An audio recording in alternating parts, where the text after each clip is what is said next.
Ladies and gentlemen, the seatbelt sign will be switched off shortly.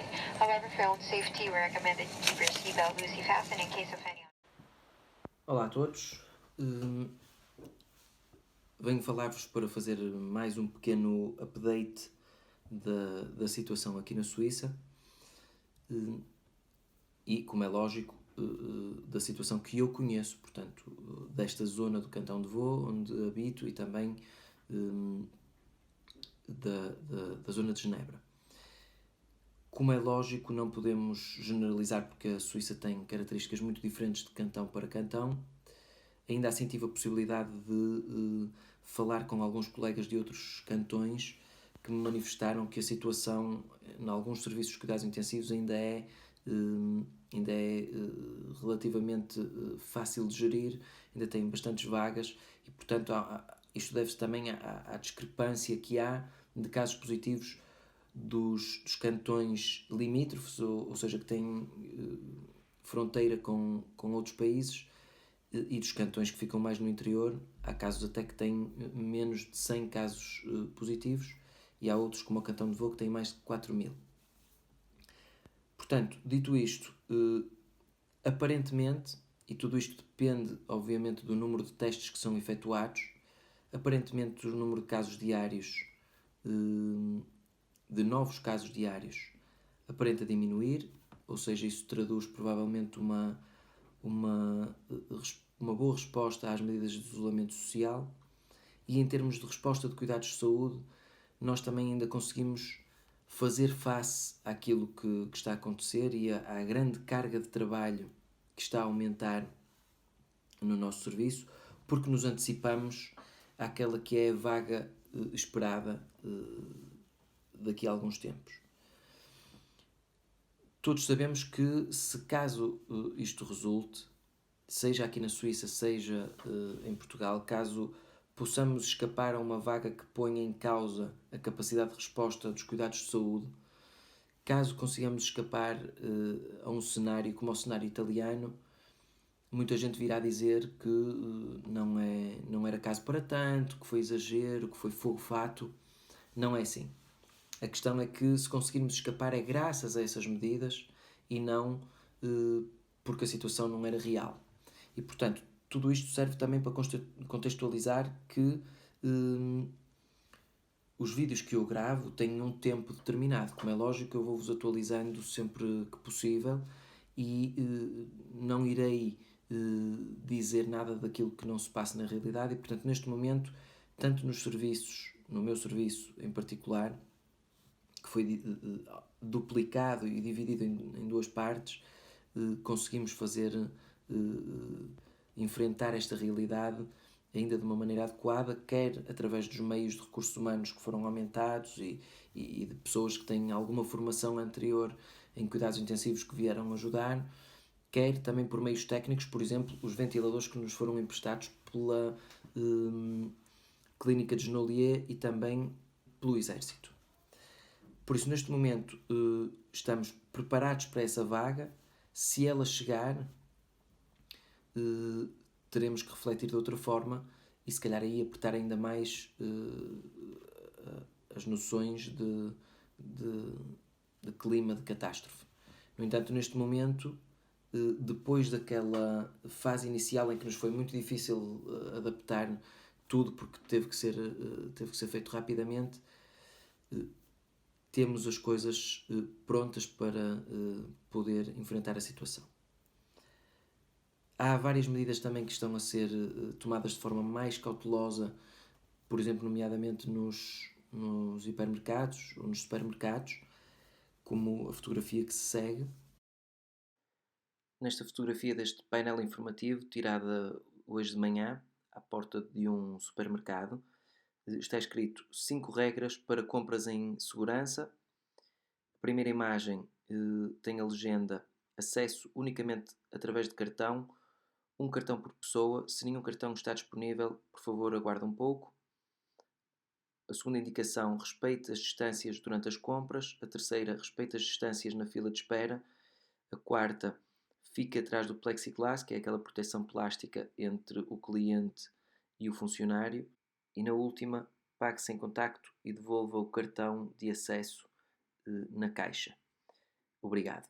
Havia também um responsável por entregar estes cartões e por avisar as pessoas de que de momento não podiam entrar. Inclusive eu e o meu colega tivemos que entrar separadamente para efetuar as compras. E como puderam ver, o facto de se proceder de uma maneira a consciencializar e a limitar as pessoas no seu número em determinados espaços fechados, o facto dos funcionários também se protegerem de alguma forma, isso permite que a disseminação seja menor e, portanto, que isso resulte numa diminuição dos casos diários novos.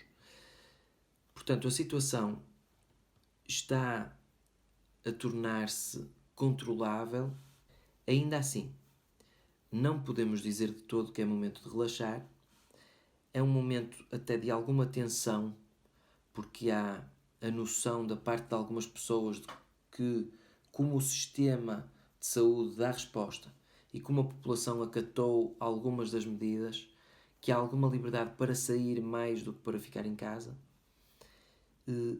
E, portanto, eu tenho visto até partilhas de alguns diretores de serviços de cuidados intensivos a pedirem às pessoas para ficar em casa, porque a realidade nos cuidados intensivos é diferente e a carga de trabalho é muito grande e, portanto, são esses serviços que vão entupir mais rápido, porque forçosamente são os serviços que têm menor número de camas quando comparados, por exemplo, a um serviço de internamento normal, e é onde os meios técnicos são mais explorados e onde podem de alguma forma esgotar. Aqui, não tendo tido falta de material definitivamente, como acontece noutros países onde as coisas esgotam e não são produzidas, aqui há uma capacidade de resposta também.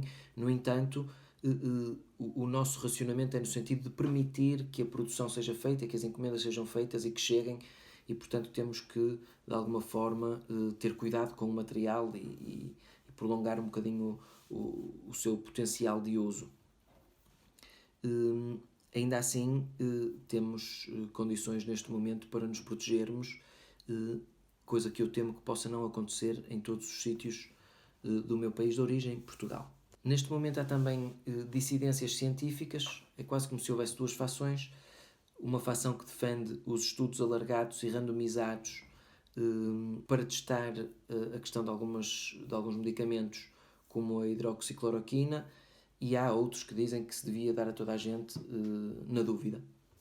E, portanto, a minha opinião, e só a minha ela me compromete, e que é coincidente até com os responsáveis do meu serviço, é que a ciência faz-se sendo rigoroso e, passa a redundância, sendo científico. Por isso, testar aleatoriamente medicamentos só para tentar obter um resultado era um procedimento que se usava há muitos anos atrás por falta de conhecimento específico. Neste momento sabemos como é que as coisas devem ser feitas e como é que podemos assegurar cientificamente o resultado de um tratamento, e por isso neste momento acho que se devia respeitar esse espaço ao qual a ciência está dedicada. Há também uma ligeira mudança de mentalidades e que me custa de alguma forma. Eu sempre tive a noção, e tenho ainda hoje, um diploma não é igual à inteligência. Há muitas pessoas que nunca tiveram a oportunidade de estudar e que são inteligentes, e há outras que estudaram muito e que revelam algumas limitações nesse campo. Naqueles de quem o pânico se apoderou de uma forma mais acentuada, perdem um pouco a capacidade de reflexão e de raciocínio, digamos, e essas pessoas tendem a disseminar algumas informações ou algumas noções que não são totalmente corretas e que podem, de alguma forma, condicionar outros que tenham menos conhecimentos em determinada área a tomar atitudes perigosas. Há até alguns médicos que são da opinião que se deve sair quando toda a comunidade científica os contradiz e todas as provas em termos de carga de trabalho que nós temos nos cuidados intensivos mostram que neste momento é a altura de permanecermos firmes na determinação que tivemos há pouco tempo de ficar em casa, embora custe, e eu sei que custa. Para que não seja só a minha voz a fazer-se sentir, eu comprei uma revista que se chama L'Illustré e que contém na capa, por exemplo, uma fotografia de uma colega em tempos, já trabalhou aqui, uma médica que já trabalhou aqui nos cuidados intensivos de Nyon, e portanto nesta revista vêm alguns depoimentos e eu gostava só de deixar convosco algumas frases-chave, como por exemplo, e vou traduzir diretamente, portanto perdoa-me se é de alguma forma lento. Por exemplo, a médica com quem já trabalhei aqui diz que trata doentes de Covid e apenas doentes de Covid, uma coisa que é inédita. O meu serviço desmultiplicou o número de camas e a organização foi excepcional. É isso que eu também acho, que a rapidez com que tudo se instalou foi extremamente eficaz.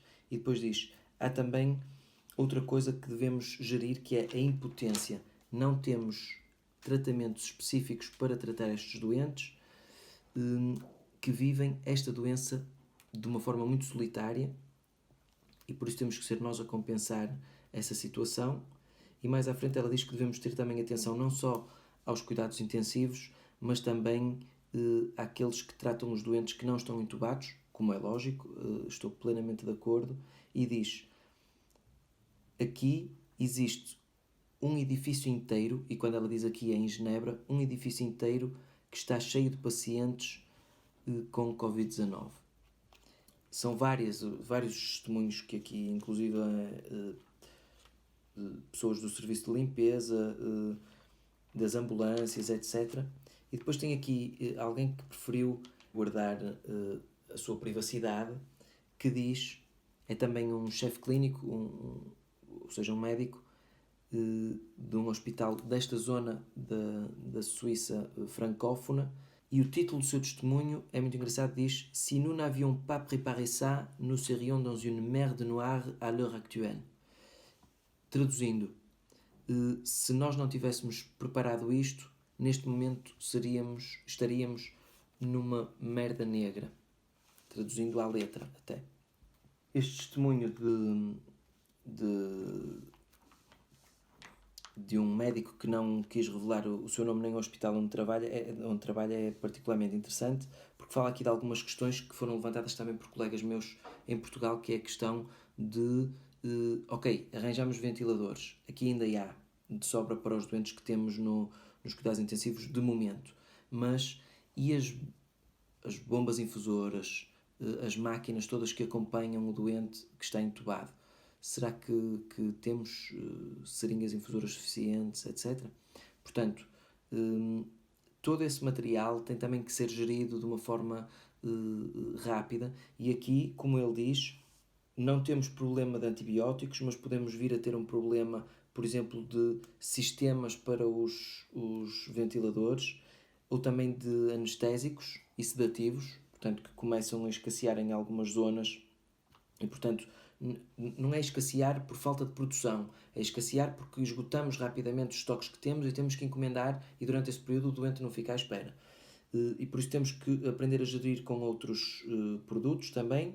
E depois ele diz, o que é positivo é que nós estamos muito na antecipação. Ou seja, aqui temos essa capacidade, é verdade, de antecipar tudo a um limite daquilo que esperamos. Portanto, faz-se um cálculo relativo a curvas noutros países e trata-se de implementar aqui condições para que, caso essa situação chegue, nós estejamos preparados. No entanto, é preciso continuar a ficar em casa e a manter as medidas de isolamento social. Há, como vos disse também, guardarei este assunto para um próximo vídeo, mas há uma capacidade enorme de recrutamento de enfermeiros aqui. que não acontece em Portugal e que limita seriamente o tipo de cuidados que os doentes poderão ter. Por isso, resumindo, neste momento estamos numa situação em que há alguns sinais positivos ligeiros, no entanto não é momento de relaxar. Há até algumas mensagens da parte como eu vos disse, de alguns chefes dos nossos serviços que dizem: continuem a ficar em casa, não é momento graças ao bom tempo que se faz sentir, de ir até ao lago passear, de andar de bicicleta. Portanto, tenham calma, aguentem, porque se os bons sinais começam a chegar, não é por isso que devemos agora arriscar um novo surto ou uma nova subida da curva de infecção apenas porque relaxamos. Passa-se isso aqui, passar-se-á o mesmo em Portugal mais cedo ou mais tarde, por isso aguentem firmes, sejam compreensivos com aqueles que têm mais dificuldades, entreajudem-se dentro do possível nas limitações de contacto social e até breve. Podem contar sempre com os meus conhecimentos para aquilo que precisarem, quer deixando um comentário aqui em baixo, quer contactando comigo por outras redes sociais. Agradecia também que, se gostaram ou se gostam daquilo que eu tenho feito, se manifestem de alguma forma aqui no vídeo. Há um botãozinho para pôr um like, há o botãozinho da subscrição. O meu objetivo não é de todo obter likes e subscrições, mas isso acaba por mostrar que é útil e, portanto, para eu ter uma noção de qual é o seguimento que devo tomar em relação às informações que partilho. Portanto, muito obrigado por estarem desse lado e até breve. Ladies and gentlemen, the seatbelt sign will be switched off shortly. However, for your own safety, we recommend that you keep your seatbelt loosely fastened in case of any